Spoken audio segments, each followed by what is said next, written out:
All right, today we are going to walk a 25-unit rental portfolio. It's made up of 6 buildings. They're all fourplexes, and one of the fourplexes has an extra unit in there. So Terrance is taking this project down, and he's going to implement the BRRRR strategy. From the buy side, he's buying this whole portfolio for just under $3.8 million. Now, he did syndicate this deal out to help raise the capital to take the property down and fund some of the rehab costs. Now, moving to the rehab, he's estimating about $450,000 to go in there and rehab all the units and also do all the exterior work. The plan is to turn a couple units at a time. That way there's always, 20-some units rented and bring in money in. And as the units finish up, they'll be released at market rent, which is $300 or so more than what they're rented at now. Then once that's done, we'll move on to the refinance, and they'll move out of their construction loan and most likely move into a long-term agency non-recourse debt. Because through all that work he's done and bringing the rents up to market, the property portfolio should be worth right around $6 million. So a big spread there from what he purchased it down for, purchased to that. So he can take some money out, pay himself back, pay some investors back, and then just have a good cash flowing rental property. And of course, the last stars go out there and repeat. They'll be doing that. So today we're gonna walk the property with our guest, and make sure you stay tuned for the second half of the show, because we do a deep dive in the numbers where we plug everything into the BRRRR calculator on the BP website.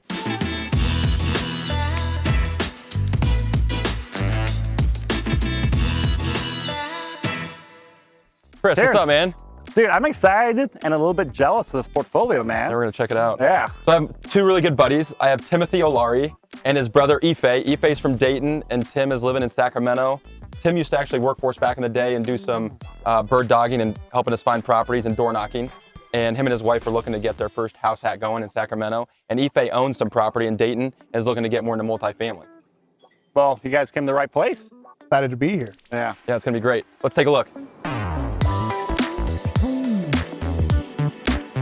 So as you guys will notice, there's this beautiful burgundy carpet that's probably 25 years old. So this will be one of the first things that we change out. So we're gonna do all new paint, light fixtures in the hallways, new carpet tiles that we've done, like dark gray, kind of add to the modern theme that we'll do. Nice. And then that'll just add to when people walk in. So we'll paint the exterior, which we'll go over later. People walk in the building, they'll brand new carpet, brand new light fixtures, brand new paint, and it'll feel like a whole new building. So step 1, carpet. Step 1 will be carpet and paint in the common areas. Are you keeping the carpet out there? No, it'll be carpet tile. Okay. Yeah.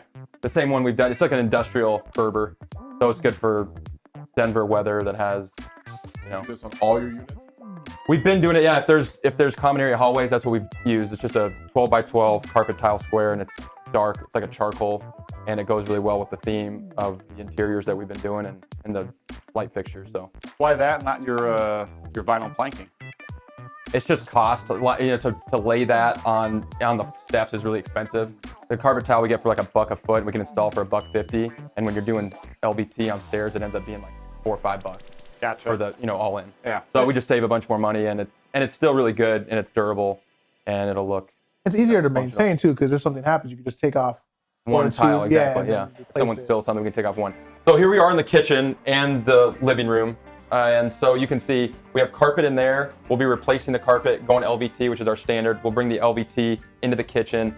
And basically LVT is really affordable. It'll look really good. So the tenants from an aesthetic standpoint, it'll look really impressive when they walk in. It'll feel like a brand new floor. But then from a durability standpoint and just holding up, we won't have to replace it for 15, 20 years. We should not have to. What's the cost for laying that? So we can buy it for the kind that we'll buy here is $1.25 a square foot. And then normally to install it's $1.50. So you're all in for under $3 a square foot, which is great, for the volume that we do. Question. Yeah. LVT means? Luxury vinyl tile. There we go. So it's just a new kind of synthetic product that they've created over the years for landlords, for long-term rentals. And yeah, it's just an improved product that's just sturdier. It's really good with water resistance and moisture, and then actually heat as well. So it's kind of it's just something we've been using. We actually tested different ones in Des Moines and Denver, in our different properties and different climates, and they've held up really, really well long term. So we'll do LVT on the floor. We'll actually replace. You can see this rubber baseboard. Yeah. So we'll go through and replace all of that. And we'll just do the same. We'll do a 3-inch baseboard trim that's wood, so it'll just make it look a lot cleaner. and it's very cheap. You basically get that for $1 a square linear foot. Taken throughout the house? And that'll be throughout the apartment, yeah. So as you can see here, these cabinets are outdated, but when we looked into a lot of these cabinets, they're actually not in bad shape. So all we're gonna do is sand these and paint them and then put new brushed nickel fixtures on them. And that'll essentially save us roughly $1,500 a kitchen. You know, if you can see, basically every box that you see here is $150. As opposed to replacing them. As opposed to replacing them. Yeah, we can just paint this. So this cream color, we can just go white, brushed nickel, handles, and paint the inside. And because these are all clean. So when you see about a lot of rot, then you have to replace them. But these are actually, most of these are clean in the units that we inspected. So that's a good thing. So we know that we can still add some value there, but do it in a real economical way. Instead of having to spend $1,500 a kitchen, we can paint these for maybe $300 and the fixtures.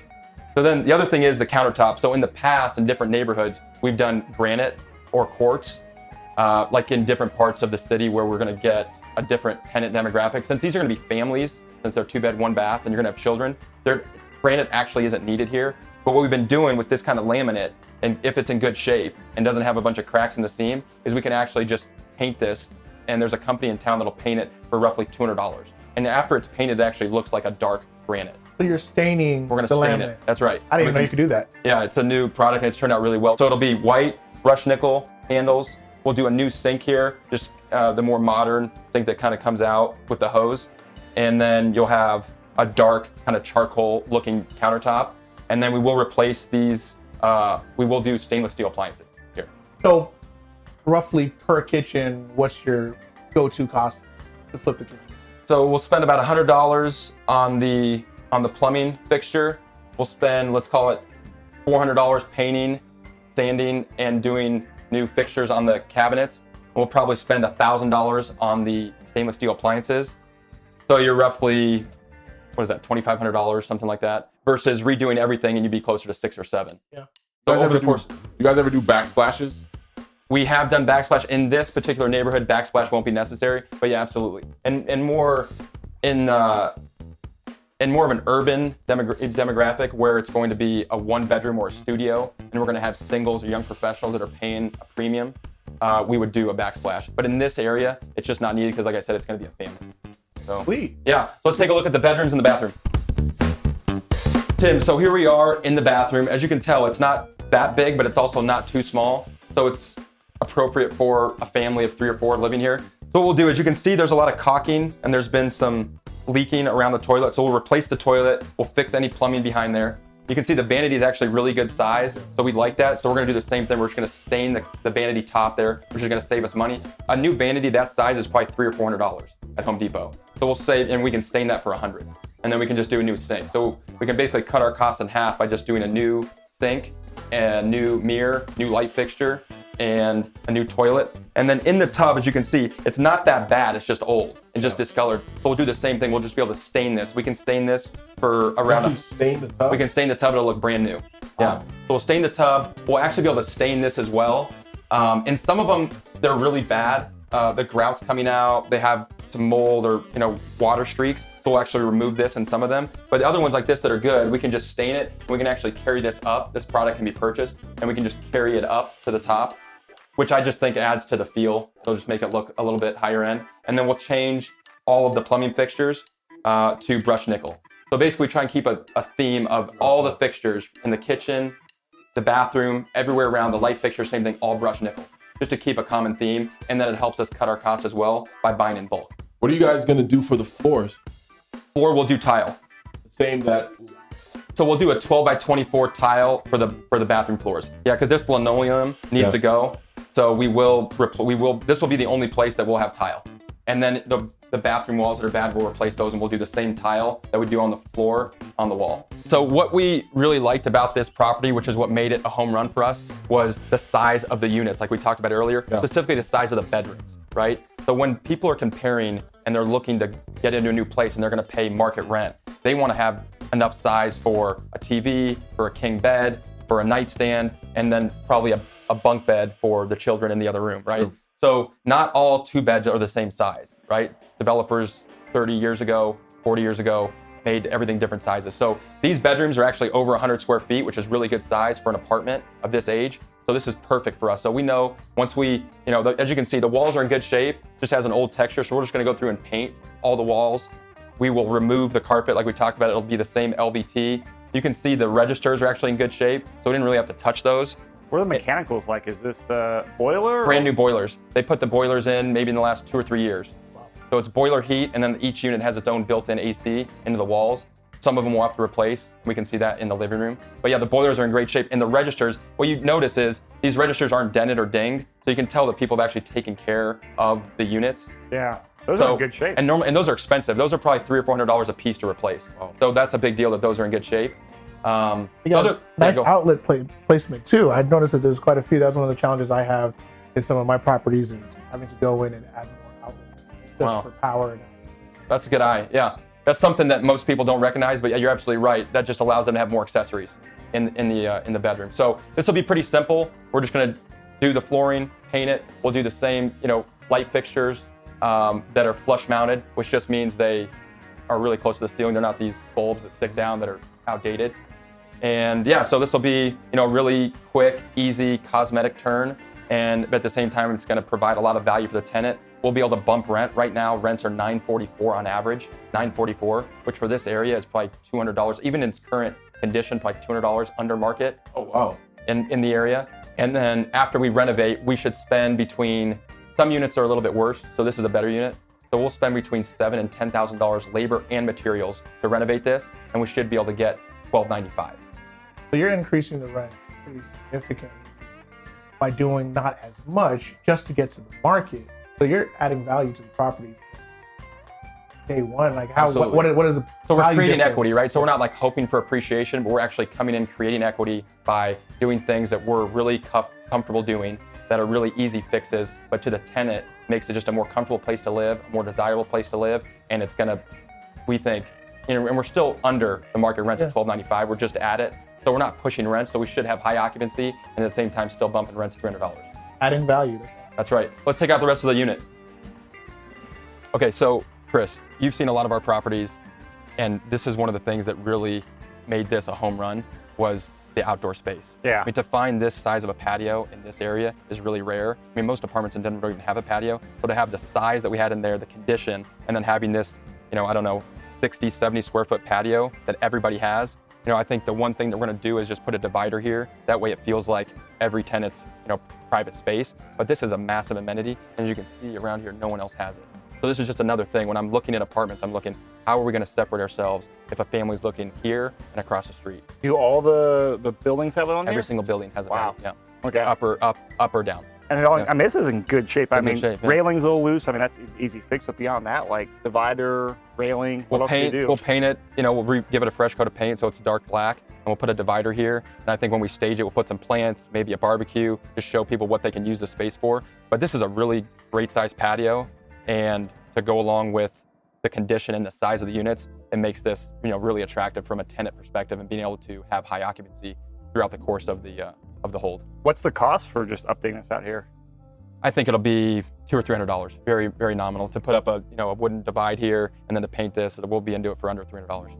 But again, lots of value for the tenant. So let's walk around the exterior and I'll show you guys some of the improvements we're gonna do on the outside. All right, guys, before we go outside, I wanna open it up to questions. I've been doing all the talking. What questions do you have from checking out the unit, hearing about the scope of work, and how we're gonna do the value add component? Hey, so you were talking in the room about the air conditioning. So how are you actually heating and cooling the entire unit? Interesting question. So the boiler registers are right there. So the heat is all gonna come from that. So every room has boiler heat. And then the entire unit is cooled by that one AC unit. As you can see, it looks like there's been some leaks. There's a lot of caulking and dripping going on there. So we'll actually replace those. But what's nice is the cages are already built. We just have to improve and put in a brand new system in there. Those systems are about $600 if you buy them in bulk. And it should cool, I mean, maybe if you're in the back bedroom, you probably wouldn't feel it, but it'll cool this and half of the unit pretty well. You guys do anything for like the actual unit doors? Because I know on some of your other properties, like the front door into the entire complex, do you guys do anything for unit doors? Ding, ding, ding. That's a great question, Tim. That is a great question. We absolutely will. We're gonna paint these doors most likely red or black. The one thing I like to do is when you're walking in from the hallway, prospective tenants are seeing the unit for the first time is to make the front door pop. So we will paint it. As you can see, we already have the brushed nickel handles on there. And then we will add some kind of artsy number for each unit. So it'll just make the front door pop, and it'll give a good aesthetic when they're walking in, and their first feeling is, wow, this is really nice. The attention to detail is what I like to do on the doors. So absolutely. And this is a decent sized living room. Like I don't feel like I am in a sub 800 square foot property. Yeah. This is an open space that opens up into the kitchen. So this is a really good find, man. Yeah, one of the things I really focus on, so when you're in Dayton, in the other markets and you're looking at properties, is you got to focus on the size. So many people get focused on price per unit, right? But that doesn't tell the full story. You have to look at the size and the square footage as well. Because you can find, this price per unit could have been significantly lower than the neighbors, but if the square footage was half, then I'm not really getting a good value. Yeah. But what happened here is we were able to get the price per unit lower than the comps, and the size was actually bigger, right? So you really want to pay attention to size, because that's what's going to drive rents, because people are going to say, hey, this feels big and for the money. And when they're touring your competitors, they're going to say that apartment's cleaner, nicer, they take care of it, and it's bigger, right? So size does matter when it comes to the apartment, so you have to pay attention to square footage. Got some All right, let's go, boys. Let's check out the outside. All right, boys. So let's take a look at the outside. There's 6 buildings, so stick with me. We're going to show you everything. We're going to talk about the common area, what we're going to do.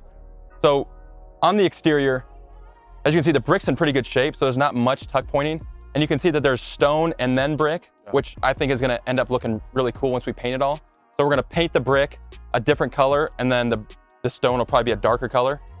And then we're going to add some exterior lighting, just because it does get darker back here. So one of the big things with this class of tenant with families and children, I really want to make it safe. And one way to make it safe is add an alarm system and then brighten everything up. So from the parking lot to the front door. So we'll add some really bright lights. We'll paint it. We're going to clean up this landscaping. I don't totally have a plan yet for landscaping. It's kind of more of a thing at the end, but we will clean this up to make it look more presentable. I'm really going to try and zero-scape this part of it as much as possible, just because over time, irrigation, especially in Colorado, it's so dry, ends up adding up and being really expensive. So as much as we can zero-scape things, that's what we try and do. I've noticed in some of your other stuff, the attention that you put on the dumpster. Yeah, Is there a dumpster area? That's right. That's your second great question of the day. When tenants pull up, it's so interesting that when you pull up to a property, one of the first things you see is landscaping, the windows, and the dumpster. And if there's just trash overflowing and it doesn't look good, you can tell that the owner, the tenants haven't really taken pride in the property. And so we normally like to do a nice brand new trash enclosure, keep the trash hidden, keep it clean, and it kind of lets the tenant know, like, in the complex, like, we really care about this place, we want to keep it clean. These are families, we want them to take pride in where they're living. So we absolutely will be doing something, a dumpster enclosure. And I think that's something really key to look for, as you're looking at new properties, is the worst shape that they take care of landscaping, windows, trash enclosure, those kind of things on the outside. It tells you kind of what it's going to look like on the inside. All these weeds here, we'll try and take those out again, just to add to the first impression and the curb appeal. And so when you're out here, you're painting these the brick buildings, right? Absolutely, we'll paint it all. Yeah. What's the cost to paint a building of this size? Do you know off the top of your head? So our off the top of my head, we budgeted $20,000 for all material. buildings? So it'll probably be a little bit less than that, but you figure it'll probably take in material roughly $500 a unit, a building. I mean, $500 a building, and then we'll probably spend $3,000 to $2,000 to $2,500 for the labor. Okay. So you're probably talking just under $3,000 total. All of it. That's what we budgeted, but I think we probably should be able to get a deal, giving one painter, all 6 buildings at one time. And then at the same thing, buying the paint all at once, we should get a good deal. And we still have probably 60 days of good weather. So we're gonna try and get it done before the winter. And that way it'll add to, just the overall feel. When new ownership takes over, I like to show the tenants, like, we care, we're gonna take action. We're gonna, so the first thing we're gonna do is replace all the roofs. That'll start first week of September. We're gonna replace all the roofs, then we're gonna start painting. So by the end of September, all these should be painted and the roof should be done. And by replace all the roofs, like, what are you talking about? Take them off, reshingle them, everything? Right. That's right. So the decking is good, most likely, from our roof inspection, but all the shingles, they had a couple hail storms that they did not replace, and they for whatever reason, didn't file the insurance claim. So all of the roofs are shot. So we're gonna have to replace every single roof, yeah. What's the cost of the roofs? The total cost of the roofs will be close to $40,000. Okay. Yeah, so that's not cheap. So here's one of my favorite parts of the exterior that we're going to be able to, I think, add a lot of value for the families here and make it really attractive is, as you can see right now, it's kind of a wannabe sandbox that's not really a sandbox, and then you have some tires over there. And so what we want to do is make this more of a community center. So we're gonna add some benches, maybe some barbecue pits, so a place where like the families can come, hang out, really feel a sense of community. And then we're gonna do some kind of jungle gym or swings for the children. And we're gonna try and, obviously not make it too high so to keep the liability low. We've done that at a couple other larger properties in Des Moines. It's turned out really well. The children love it. As you can see right now, there's not really much for the kids to do. So if we can have something really clean, new for the children, I think, again, it just separates us from the competition. It's really low cost. I think we can get that done for this whole area for $5,000 or $6,000, but the value that it gives to the families and the children, I think will be worth a lot. So we'll get a great return on that. One of the things I really love is these double doors, like the French doors, to the patio, It just makes it look that much more elegant. Yeah, and once it's all painted, it'll pop even more. So. Well, cool. Let's check out we can go to the front of the property. Okay, so I know that was a long walk. The property is pretty long. It's all 6 buildings in a row, so that was longer, kind of a larger footprint than we're normally used to in Denver. But I wanted to bring you to the front here. So we're on a street that has some traffic here, which I think is actually a good thing for visibility. So one of the things we'll do is actually spend some money on a brand new sign.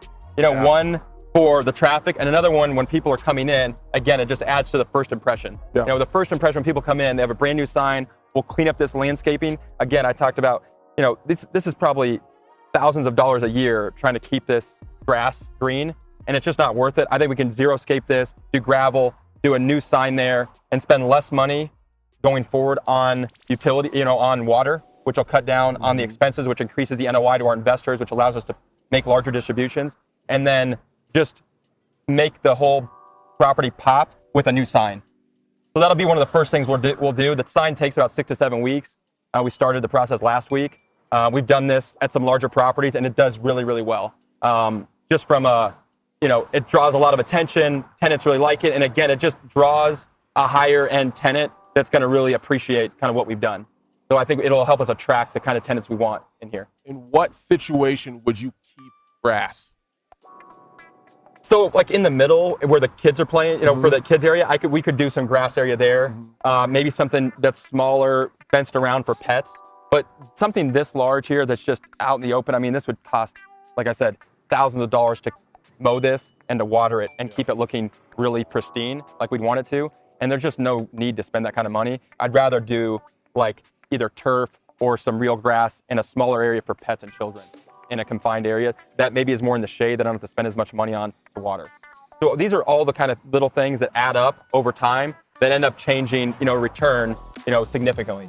So, we've really tried to, throughout the years, really try and cut unnecessary monthly expenses like this and really focus on the value, which is, the sign, the interior, the exterior, things are going to drive NOI and, this landscaping. Really.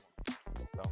And this is a really great property, and you're surrounded by some pretty established, good-looking properties. How did you find it? That's the $1 million question, Ife. That's what we spend. That's what I spend a lot of time building relationships, documenting what we're doing, letting people know that we have the ability to close, that that we're looking for apartments. So just building relationships. This particular broker that brought this to me, this is the first deal we've closed, and I started talking to him 3 years ago. Wow. So just a lot of patience, a lot of phone calls, a lot of time, showing him that we're growing, that we're closing out properties, we're buying bigger properties, and just getting him to believe that he could bring us a deal and we would close. And so that was, so this is the first deal. We're actually working on another deal with that same broker, right now as well. So it just goes to show that, you want to get into real estate, it's not a get-rich-quick thing. It's a long horse race. It takes time. You got to be patient, build relationships, put in the time with the guys that are the top brokers in your area, and it'll pay off. It'll take time. That's awesome.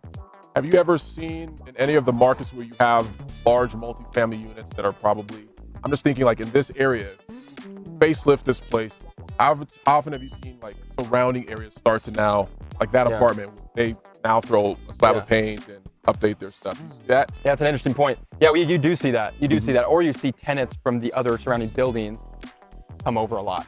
So what I've seen is when we improve, within 4 or 5 blocks, you'll see a lot of the tenants that are like, hey, we want to live over there. We can see they're updating things. We want to live, in a nicer place or whatever.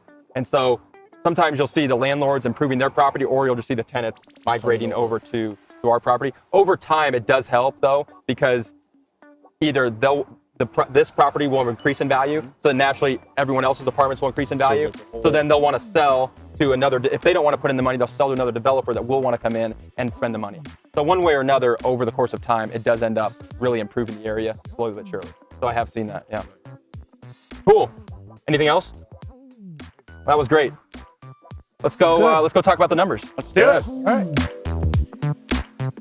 Clap again. Action.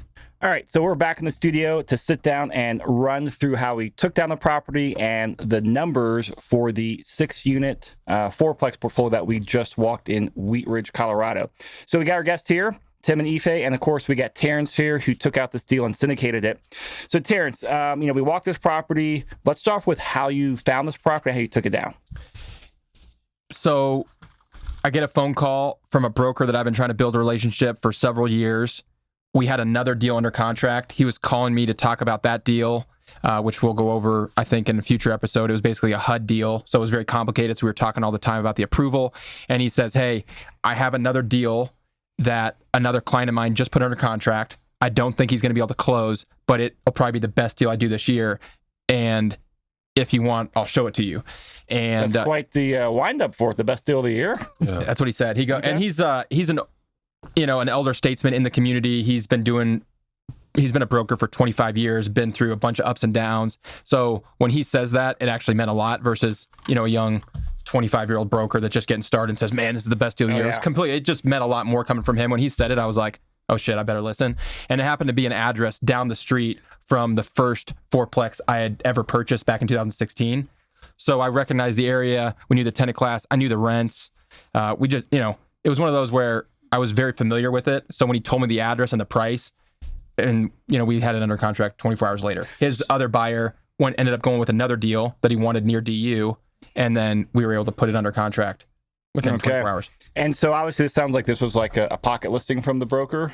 So it was actually it was never listed, never hit the market. It hit the market actually after we were under contract. I think that was but the property manager was the one that was the broker listing it, and he called this particular broker and said, hey, we're going to go to market in a couple of weeks. Do you have anybody that wants to take it down before we go to market? He didn't really want to spend the time, and he knew that this broker was really good, had buyers that would buy this kind of asset, and that's how we really get it done. So it was the property manager listing on behalf of the landlord.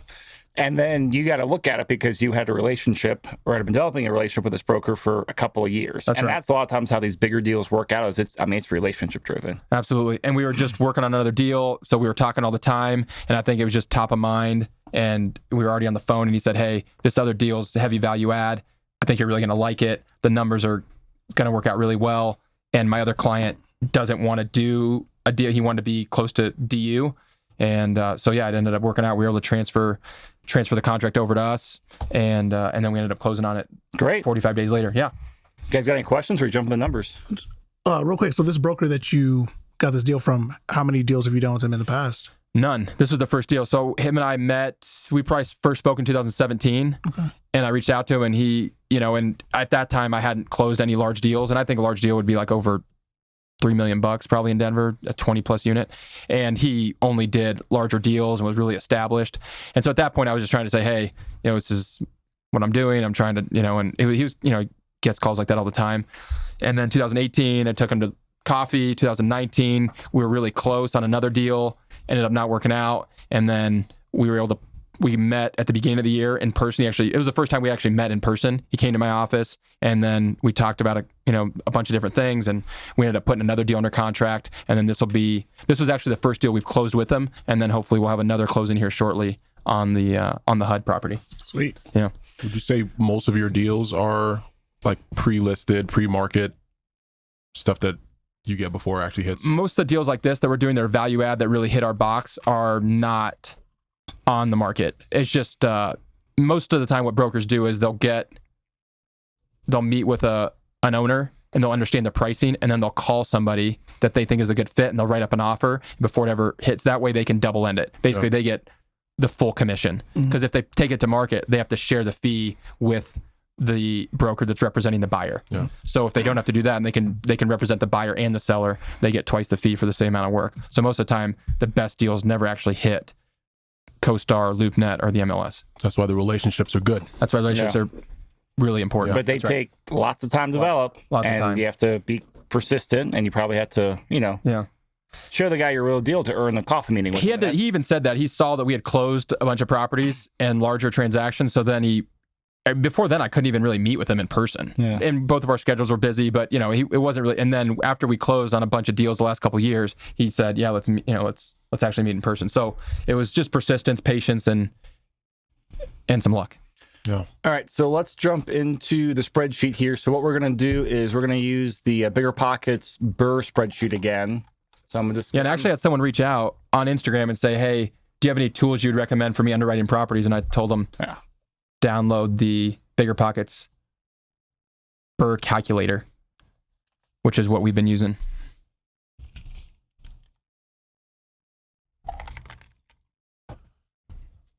All right, well, we'll just wait until the website works. And while you're pulling that up, I think for some of the advice and coaching that you've been giving Ife and I, as far as getting traction on some of those other deals, like you were saying, hey, he was kind of seeing that you would close some of these other deals.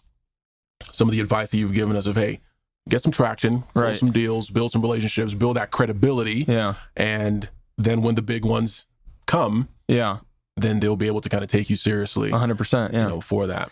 Yeah. If you just call a broker up and say, hey, I'm looking for a 200 unit apartment in any city, and he asks you, what's your experience, your track record? And you're like, well, I have 2 single family homes.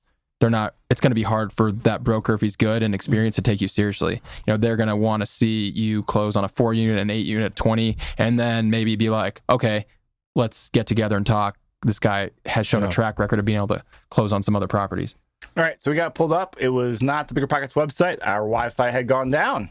So in the BRRRR calculator, I'm just tying 6 unit portfolio, 4plex. I'm kind of skipping these other details here.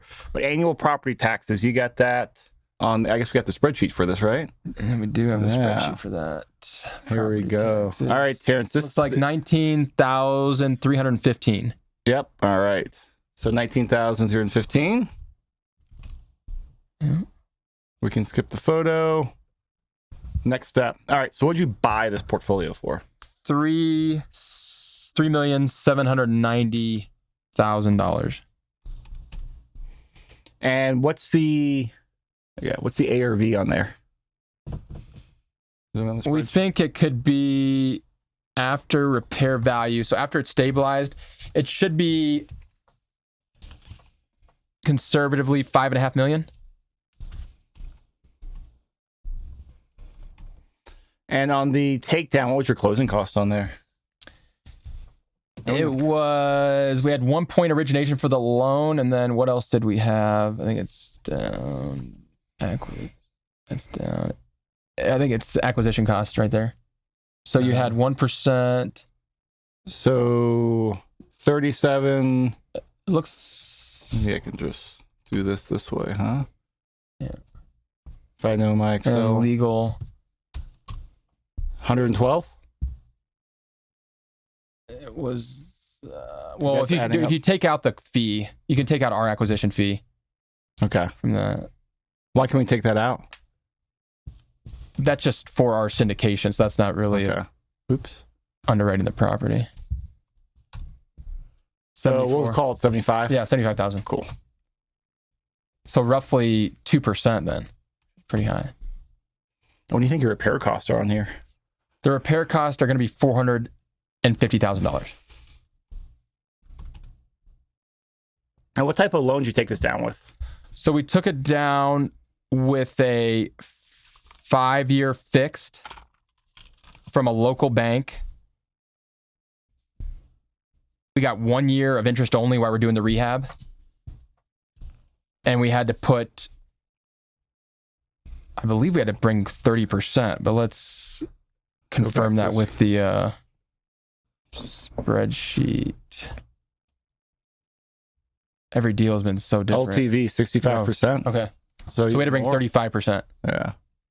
Wow. And let me get this So very conservative. Well, that's good. COVID times. It's good, yeah. Yeah. Your interest rate on here? 3.85, I believe. Yeah. Where's that on here? That's not bad. 3.8? 3.8. Nice. Cool. Yeah. Points charged. Well, we already got that calculated up here in acquisition cost. So we'll say that's 0, but if you want to separate out, you can. Other charges, that's already an acquisition cost. No, we had to pay it out of pocket. Pay it out of pocket, you need 1 year IO. We'll include that because you'll probably refinance. Absolutely. The goal is to refinance inside of 24 months. Yeah. So no PMI on this. This is not, not a primary residence. 24 to refinance. Yeah. Estimated time to rehab, like 20 months. I think 12. 12? Yeah. Okay. Now your takeout loan. So what we just went through here, and the guys asked questions here because we're kind of going through this quick here. But what we did here is we're doing the takedown loan. Right. Hey, this is basically the BRRRR strategy. That's right. You're taking it down, you're buying. It's usually a short-term loan. And now the second section is great. When you're done rehabbing and it's stabilized and rented and seasoned, you can do this longer-term finance takeout. So obviously this is a big unit. You're not doing a 30-year fixed. That's right. You would for a smaller property. So for the loan details, what do you think the takeout will be on that? So it'll be, we think it'll, at a 6 cap, we think it'll appraise around $6 million.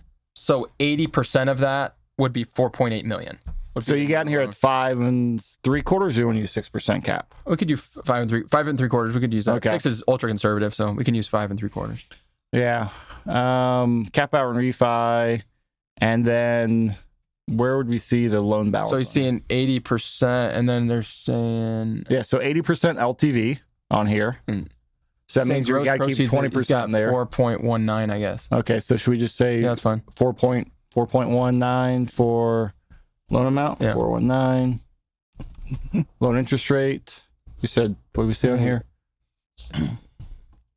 3.8. 3.8, yeah, you're saying. And do you think you'll probably do like a local bank or non-recourse? Or we'll definitely go with an agency or some kind of national program on non-recourse, yeah. An agency is like the big like Freddie loans. Government, government.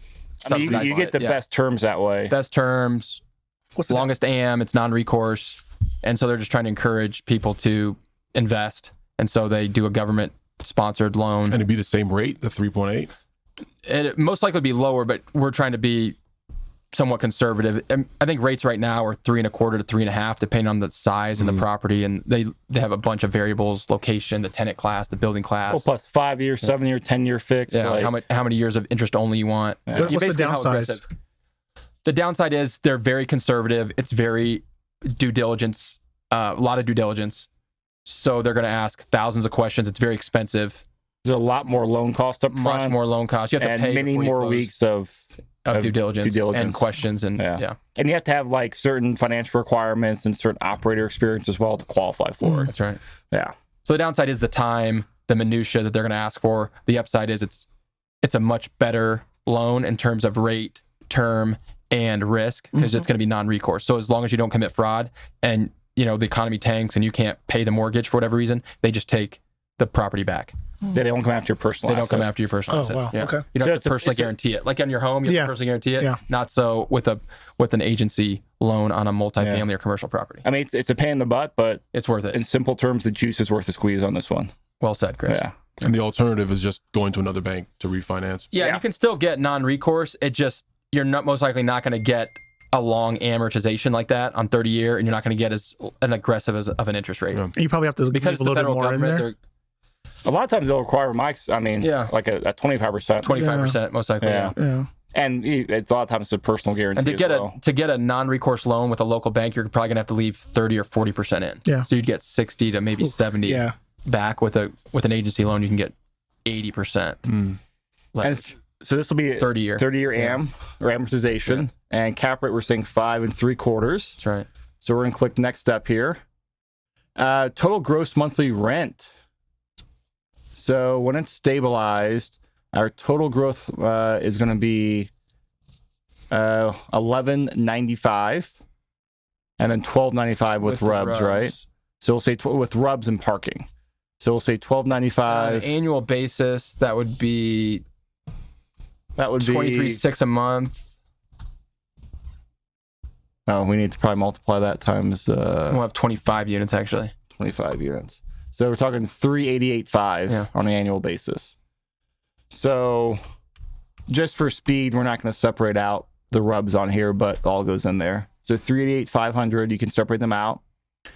So a lot of times with these properties, I mean, there's definitely some expenses that you have as the owner and operator, and then there's certain expenses the tenant has. So what we're plugging in here are the expenses that you are paying, right? Which will be, operating costs plus the utilities that you're paying and that you're, charging back the tenants for. So this will be, and so this is like all monthly, exterior electricity for the parking lot, common spaces, common areas. Yeah. That's right. Yeah. Yep. And so these are monthly expenses. So utilities, we're saying what, $933 for utilities Per month. Yeah. Yep. Because this is a per month. Okay, cool. Yeah. And so that's just all the utilities. That's electric and water and sewer, right? That's right. Okay. Yeah, we for put it all common, together. because I'm assuming it's a separate electric, separate gas, right? That's right. Yeah. So you got some common stuff, but it's mostly just, we'll put it in water, sewer. There's actually hallways in every building, and then we're the light for the parking lot because it sits on 2.5 acres. So PMI 0, electricity 0, garbage. Garbage included. Should be Is that in the utilities there? HOA No none, HOA. monthly insurance. This is where we will say 1208. Other monthly expenses, I think we're good on here because we will do, I guess we can add groundkeeping into here. Reserves and repairs and maintenance, we'll put that elsewhere. We'll put PM down here as well, I believe. Yeah, so PM, you were saying, what's your PM fee? 6%? Yes. Yeah. So we'll just say 6%, and that's 6% in gross rents out there. We're putting not $6 a month, but 6% in gross rents. And then capital expenditures. That's reserves. That's reserves. $250 per year per unit. So we got to do, because we have to put this in here as a percent. Oh, all right, we got to do math here. Can you use his head, Terrance? Hold on. 250 times 25. Guys, this is your time to shine. Do this out loud here. Percentage I of don't have that rents. many fingers. Yeah.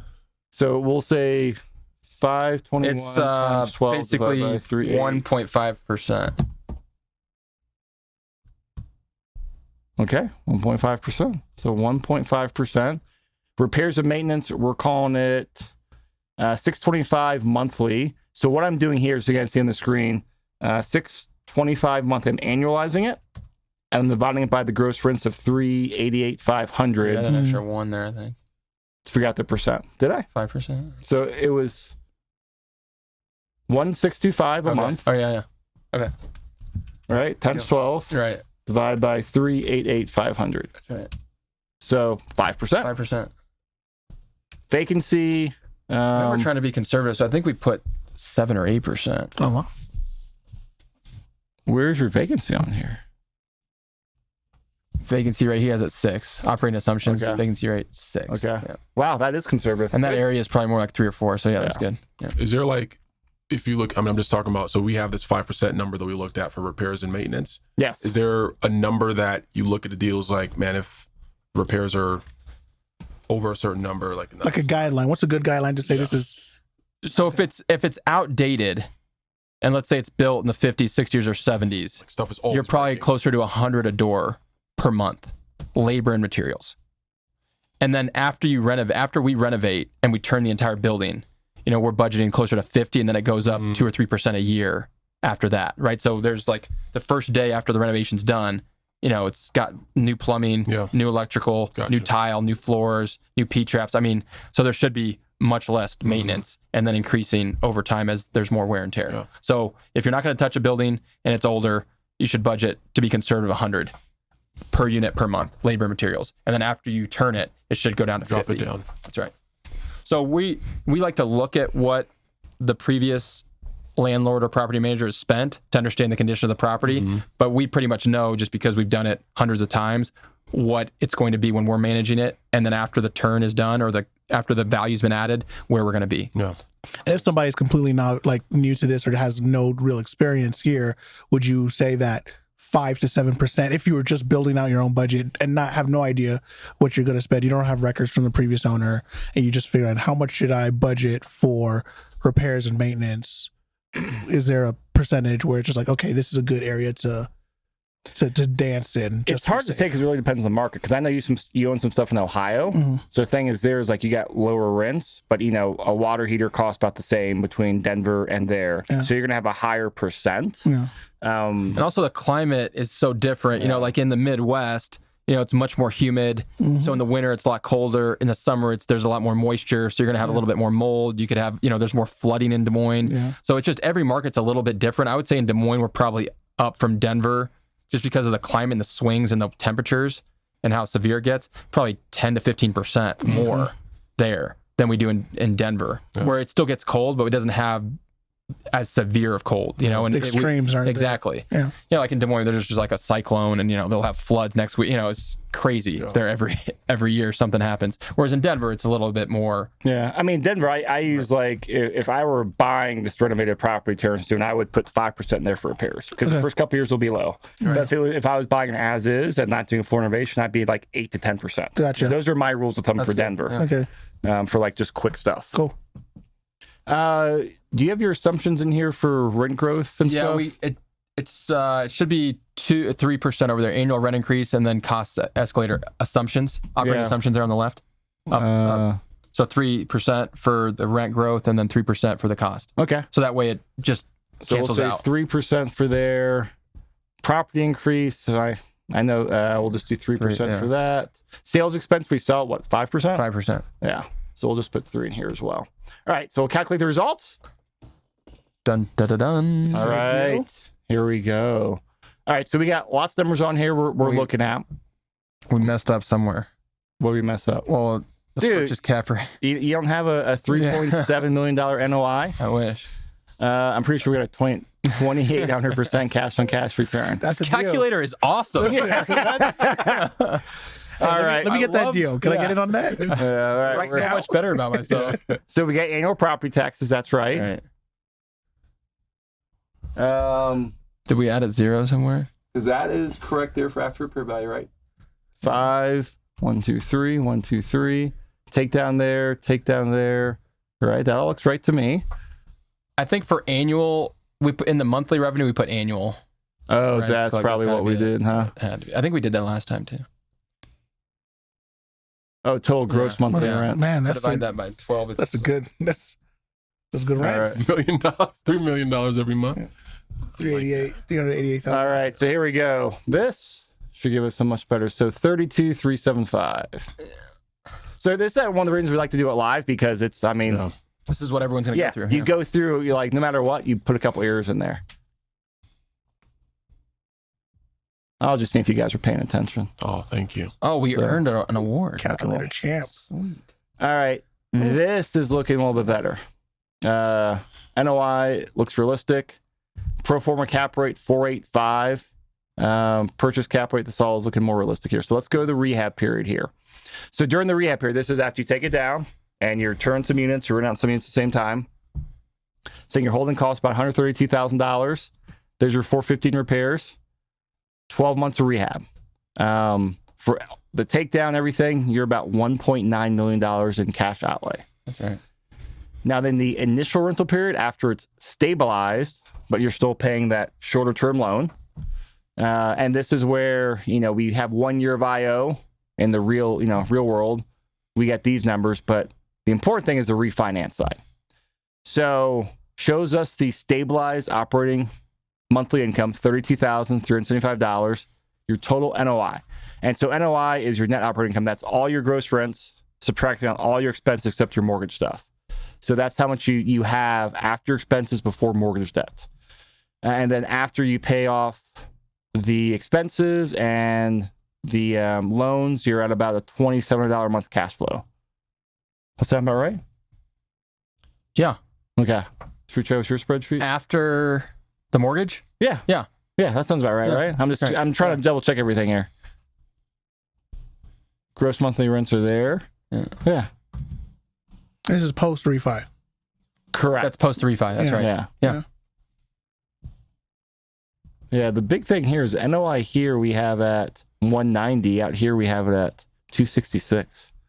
We missed That's something. the current. The 190 you saw is the current. Oh, that's the current. That's what he's currently got. Yeah, that's after we bumped the rent. Cool. Because the Good average job. rent right now is $944. We're going to take it to $1,295. We got a loan amount here at 4.19 for the takeout, 30-year AM, 3.8, and you're probably right, that'll probably be lower. And then what we can look here, because really year 2, year 3 is we're going to start getting the full return on here. I think it'll be year 3, the way we put it in here. We put 0 for the first year because the property will actually stay full. We'll just turn the units one by one. Yeah. So that's interesting. But out here, when you guys look at this year 3, because this is going to be fully stabilized, fully operated on there, like what jumps out to you? You got your loan balance here, because this is the new loan balance. You got your cash from cash, 32%. I mean, for a big building, that's impressive. That's good, yeah. So that total annualized total return 137%. What is that? What is that, Terrance? Annualized total return is if you put in $100,000, you're getting back $137,000. Okay. And I'm not sure here if this is including if you were to sell it or... And that's got to include the refi, I'm guessing. That's why that number is so high, because we basically returned all of your capital or the majority of it. On the refi. Yeah, that's right. But then you're still getting a return. Equity. You have the equity in the deal or whatever. You have very little actually cash, so very little equity, and you're still getting quarterly distributions, and then... Because your plan on the syndication here is to sell it right around like year 5, you'll probably exit. That's right, yeah. Okay, so let's look at year 5. Now, if you were to sell the property just from capital gains of, hey, you bought the property, you've increased rents, you therefore increased the property value, minus the current loan balance, other costs, you'd walk away with $2.16 million in profit. That's you right. and your investors would. That's right. So that would be the profit selling, and that's on top of all the other cash flow benefits and depreciation tax and the benefits as return well. that we did on the refi. Yeah. So you can see here, this is where it gets magical. Like You're making money multiple ways then. Yeah. And there's also 2 ways. Hey, if you sell it, you're definitely taking a lot of chips off the table, or if you hold it, you got a cash flowing asset. That's right. And so, I mean, That'll pay great you plan for the A, rest. great plan B. That's right. Yeah. Um, And the goal for us, and we've talked about this a lot, is just passive cash flow. Is, we spend 1 or 2 or 3 years, depending on the size of the property, really working the property, getting the management down, putting in the tenants. They're going to take care of the property. They're going to pay. And then what we get for that is we're able to refinance, return a lot of the equity to our investors, and then in perpetuity for as long as we want, collect that property is going to pay us. Yeah. And that property can pay you for 5, 7, 10, 12 years, as long as the market stays good. And, that's why we're really specific about the location. We feel like this kind of location, we're going to have really good tenants for a long time. We're going to be able to keep the property full and most likely be able to raise rents as well, which we are trying to be, appropriately conservative with. But yeah, so that's the beauty of multifamily is once you've put in the work, and that year 3, 4, 5, 6, and on, moving forward is we should have low maintenance. We have our property management in place. There's no real construction. Now we're going to have people that move out just because of life happens and they maybe want to own a home or they move. So we'll have to turn some units and spend some money there. But most likely the majority of those units will stay full, and we'll be able to reap the benefits of those, 1 or 2 years of work that we put in at the beginning. Wow. That's the power of multifamily, right? It's just passive cash flow, mailbox money, kind of the American dream, what everyone's really pursuing. Let me put my money to work and have it pay me, long term without me having to actually be out there swinging a hammer or doing manual labor. Yeah. So as we kind of wrap this up, what questions you guys have? I know there's a lot to this deal, lots to the spreadsheet, and we try to kind of keep the high level here. But any final questions on this deal, guys? So you said you were going to hold. How would you take it if you knew that this was going to be something that we're going to sell in not 5 years? Like, we just want to get it and flip it. Would folks ever think about flipping a multifamily? Yeah, so there's definitely, and I've done this in the past with my own capital, if I was just trying to grow my equity to be able to get into larger deals. So like on this one, I think we raised 1.7 million, and you can see that, when we sell it, we're going to get 2 point something back. So it's definitely a good 2.2 back. So it's definitely a good way to like grow your equity. You could put 1.5, 1.6 in and get back 2.2. So that's a great, return. But what most of our investors and what I've seen, private wealthy individuals want is they want, they've been able to accumulate a large amount of cash, and now they want that cash to work for them and to get a monthly or quarterly return. And so what we've seen, what their desire is, we want to put out, let's say $50 or $100 or $200,000, and we want just monthly and quarterly income. So let us put it out there. We know it's got to, we need to know that there's a year, 2 years of stabilization and some construction that needs to be done. And after that, we just want monthly and quarterly checks. So it just kind of depends on your goals. Like if you're really trying to build capital, build equity to have that war chest, then you would. Yeah, if you're looking to build your equity and the amount of cash, then you could look to flip it. A lot of our investors are looking, they've already done the hard work and created a lot of cash, and now they're looking to they want monthly income. Yeah.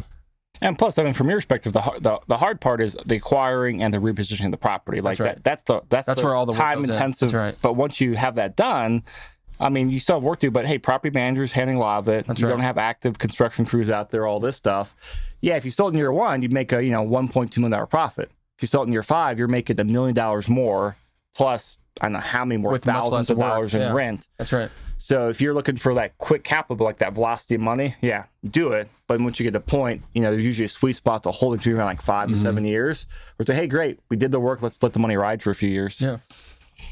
Yeah, and that's kind of our goal is, growing your equity is nice, but what's even better than that is just monthly cash flow, because that can withstand a downturn, a pandemic, when other things are getting tighter, checks are always coming in and you always have that cash flow. And that's what really keeps you going, when things are down. The stock market can be down, the dollar can be devalued. There's all these things that can go on, but people are still going to be paying us that $12.95, in rent. Always going to need a place to live. That's right.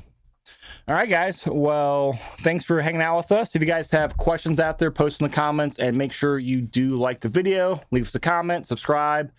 And then, dude, I forgot this again. What's their BP coupon codes for people on the spreadsheets? We're going to have to put that in the show notes. Check the show notes for that. Check the show notes. But there is a coupon to become a pro member and to buy books and to get access to the calculator. Yeah, through the membership. And the other tools on the membership. Yeah. Both of those pro accounts, it's definitely a great value, guys. We forget because we're getting the numbers together on here, but check the show notes or reach out to us. We can get you that coupon code. But it's a great resource. And actually, the forum on there is how you and I connected. That's how we met. Years ago. Tim and Ife, are you guys on BiggerPockets? Yeah, I am. Ooh. Yeah. I mean, not as a pro member. Oh. But that's coming. He'll use the code and get the discount. That's right. Here we go. That's right. Use that promo code. That promo code for sure. Awesome, guys. Well, all of our handles will be in there too. Feel free to reach out. You have questions. We love talking about this stuff. Have a great one.